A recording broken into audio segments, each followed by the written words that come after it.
Magandang araw sa lahat. Yan, nagpariban siya ng buhok kasi naka 1 year na siya. Short hair ang hair niya, and then kulot na kulot siya kanina.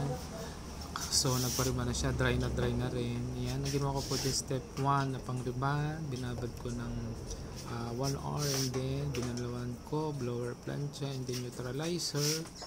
And then binanlawan ko, blower plancha again. And then yan, kitang kita nyo po, nasa dyan nag-shine ang hair niya. Ginamitan ko siya ng branded na gamot.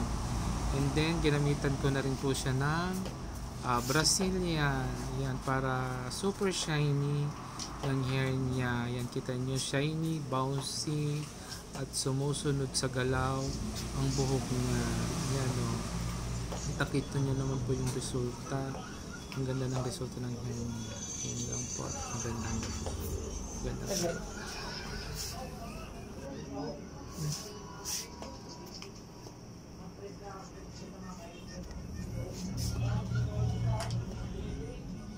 Mga daling narin sa marinig, kinakarga yata ang mga tinda.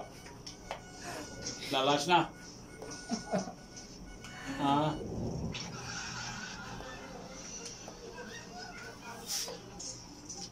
Tapos na ang kontrata.